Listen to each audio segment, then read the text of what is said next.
ये सवाल को करने का एक तरीका है, मैं आपको इस सवाल को करने का एक दूसरा तरीका भी बताता हूं, ध्यान से सुनिएगा। ठीक है जी।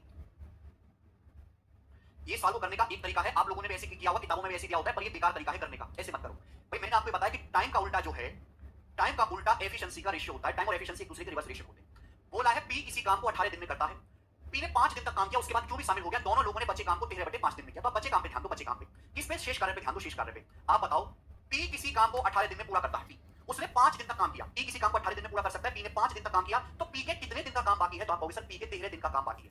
5 दिन तक काम किया तो पी के कितने दिन का काम बाकी, 13 दिन का काम बाकी है। अब पी के साथ क्यू भी शामिल हो गया। अब आप मुझे बताओ कि पी और क्यू ने मिलकर शेष काम कितने दिन में किया, 13/5 दिन में। यानी कि जिस काम को पी ने 13 दिन में किया है, उसी काम को पी और क्यू 13/5 दिन में कर रहे हैं। ये लाइन सभी को समझ में आ रही है कि नहीं? बचे काम पे ध्यान दो। भाई पी किसी काम को 18 दिन में पूरा कर सकता है, पी ने 5 दिन तक काम किया, तो पी के कितने दिन का काम बाकी है, 13 दिन का काम बाकी है। अब इस काम को काम करने के लिए पी के साथ अब क्यू भी आ गया, इसी काम को, से बचे काम को पी और क्यू ने 13/5 दिन में किया। यानी कि मैं कह सकता हूं जिस काम को पी 13 दिन में करता है, उस काम को पी और क्यू 13/5 दिन में करते। टाइम का रेशियो है, टाइम का रेशियो कितना है, 13 से 13 चला जाएगा, 5/5 टाइम का रेशियो है, 5/1। तो टाइम का रेशियो अगर 5/1 है तो एफिशिएंसी का रेशियो उल्टा होना चाहिए एफिशिएंसी का, तो एफिशिएंसी का रेशियो रिवर्स आएगा जी, 1:5। एफिशिएंसी का उल्टा आ गया, एफिशिएंसी का रेशियो उल्टा आ गया, 1:5। यानी कि पी की एफिशिएंसी 1 है तो पी प्लस क्यू की एफिशिएंसी 5 है। तो पी की एफिशिएंसी कितनी है, 1, तो पी प्लस क्यू की 5 है, तो क्यू की एफिशिएंसी क्या आ जाएगी, 4। भाई अगर पी की एफिशिएंसी 1 है तो पी प्लस क्यू की एफिशिएंसी 5 है, तो क्यू की एफिशिएंसी 4 आ गई। ये दोनों की एफिशिएंसी का रेशियो आ गया। आपसे कुछ भी निकालो, सब आ जाएगा। पी काम को कितने दिन में करता है, 18 दिन में पूरा कर सकता है। टोटल वर्क निकालना है, पी जो है काम यार, पी काम को कितने दिन में पूरा कर सकता है, 18 दिन में। पी की एफिशिएंसी 1 है, पी इस काम को 18 दिन में कर सकता है, मल्टीप्लाई बाय 18, ये आ गया टोटल वर्क। ये टोटल वर्क आ गया, समझ में आया? इस काम को अगर क्यू करेगा 4 एफिशिएंसी के साथ, तो क्यू को इतना समय लगेगा। क्यू 2/3 भाग करना चाहता है, 66 से 2/3%, तो क्यू को कितना समय लगेगा, 3। ये बेस्ट तरीका है सवाल को करने का। आपको बुक्स में नहीं मिलेगा। 13/5 कैसे आया, सवाल में दिया हुआ है, प्रिंस सवाल पढ़ो। टाइम एंड वर्क का सवाल बहुत इजी होता है, बस बच्चे इसलिए नहीं कर पाते, को सवाल ही नहीं पढ़ते कभी। सवाल नहीं पढ़ोगे तो कैसे काम चलेगा। एक बार सवाल देखो ऐसा ही, ए किसी काम को 45 दिन में कर सकता है, उसने काम का 3/5 भाग पूरा किया, बी ने बचे काम को 12 दिन में किया। बी बचे काम को 12 दिन में पूरा करता है, तो आपसे पूछा है एक साथ मिलकर ए और बी ओरिजिनल काम का 1/3 कितने दिन में करेंगे, एक साथ मिलकर ए और बी ओरिजिनल काम का 1/3 कितने दिन में करेंगे, ऐसा ही सवाल है।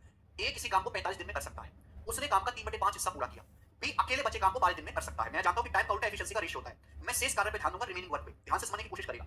ए अकेले किसी काम को 45 दिन में कर सकता है, उसने 3/5 भाग पूरा किया, तो बचा कितना है, कितना भाग बाकी है, 2/5।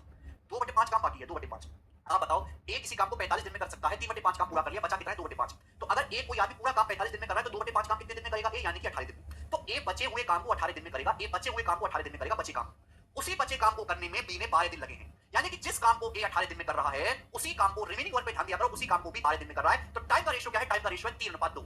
अगर टाइम का रेशियो 3:2 है, तो एफिशिएंसी का रेशियो उल्टा होगा, 2:3, रिवर्स होगा एफिशिएंसी का रेशियो। ये बात समझ में आ गई? आप बोलोगे हां जी सर, ये बात समझ में आ गई है। जब एफिशिएंसी का रेशियो पता चल गया, तो सवाल सॉल्व। पूछा ए और बी ओरिजिनल काम का 1/3 कितने दिन में करेंगे। बताओ, ए पूरा काम 45 दिन में कर सकता है, ए की एफिशिएंसी 2 है, ए पूरा काम 45 दिन में करेगा, टोटल वर्क आ गया। भाई ए 1 दिन में 2 यूनिट काम करता है, तो 45 यूनिट दिन में कितना काम करेगा, ये टोटल वर्क। अब इस टोटल वर्क को ए और बी मिलकर करेंगे, तो ए और बी मिलकर करेंगे 5 एफिशिएंसी के साथ, तो ए और बी को इतना समय लगेगा, 5 से भाग कर देंगे। लेकिन आपको पूरा काम नहीं करना, ओरिजिनल काम का 1/3 करना है, तो 1/3 काम करने में समय भी कितना लगेगा, 1/3 लगेगा, पर 1/3। तो 5 तिया 15, 15 तिया 45, ये आ जाएगा 6 दिन। 6 दिन इस सवाल का आंसर है। मुझे लगता है कि हर कोई बालक इसको समझ पाया है। समझ में आई वाला टाइप। 3/5 है सर बेटा, अजय 3/5